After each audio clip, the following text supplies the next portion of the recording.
Railway तरफ आसीगला एक नूतन रेजुमेंट। यही रेजुमेंट विषय एवं मुझे आपण मानक कहबी यही रेजुमेंट रे कौन कौन क्राइटेरिया रही कौन कौन डॉक्यूमेंट लगे किपरि आवेदन करेंगे सब विषय आपण मानक एवं मुझे कहबी।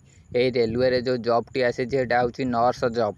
नर्स जॉब टी आसी यहाँ हूँ मेडिकल डिपार्टमेंट तरफ आसी। एथिरे एप्लिकेशन मोड ऑनलाइन रही सहायता gdc@rrccr.com रही जीमेल टी। या पर देखंतु वैकेंसी एससी रे 4टी, एसटी रे गोटे, ओबीसी रे 6टा, यूआर रे 13टी वैकेंसी रही। टोटाल 24टी वैकेंसी रही। एथिरे एज लिमिट देखंतु कौन रही। एज लिमिट एथिरे यूआर जो माने तांकर 42, ओबीसी जो माने तांकर 45, एससी एसटी जो माने 47। या पर देखंतु एजुकेशन क्वालिफिकेशन कौन रहिबा दरकार।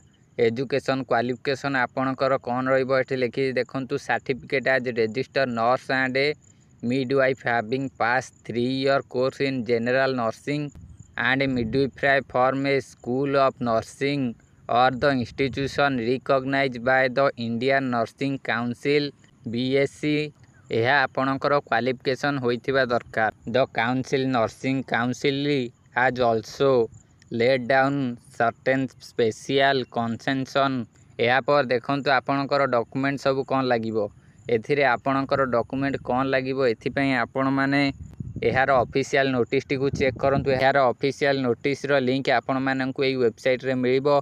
एई वेबसाइट रो लिंक डिस्क्रिप्शन बॉक्स रे अछि। आपण आसंतु या सहित ऑफिशियल नोटिफिकेशन को चेक करंतु।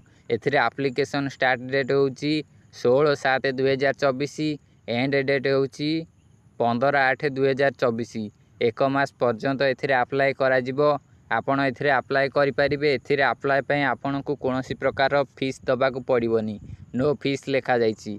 या पर देखंतु सिलेक्शन प्रोसेस एथिरे कोन रहउची। प्रथमे आपणकर एक सीबीटी हबो। सीबीटी माने computer based test.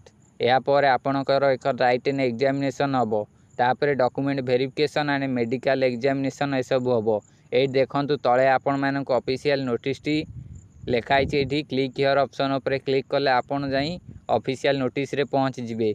Official notice रो लिंक एठी अछि। आपण जाई डाउनलोड करि नियंतु। आपण माने देखि पारि ऑफिशियल नोटिस रो सब डिटेल्स गुड़िक। ऑफिशियल नोटिस रे आपण माने पूरा क्लियर बाय क्लियर पढ़ी नेबे। सब किछि जानिबे। एठी सब किछि लेखाई छि ऑफिशियल नोटिस रे। या तळे अप्लाई नाउ ऑप्शन अछि। अप्लाई नाउ रे लिंक टी रही छि। अप्लाई करिवार लिंक टी आपण अप्लाई करि परिबे। एई वेबसाइट को आसंतु। एई वेबसाइट रो लिंक म आपण मानकु डिस्क्रिप्शन बॉक्स रे देबी। ए सब आसी आपण आउथरे पढ़ी नेबे। या सहित ऑफिशियल नोटिस को मध्य चेक कर नेबे। जदि आपण अप्लाई करिया चाहूथिबे तेबे आपण अप्लाई नाउ ऑप्शन उपरे जो क्लिक हियर ऑप्शन अछि एठी क्लिक करी आपण अप्लाई करि नेबे। जदि आपण आगो को एई भली जॉब इन्फॉर्मेशन सब पाइया को चाहुचंदी तेबे आपण एई वीडियो को लाइक करी चैनल को सब्सक्राइब करी रखंतु।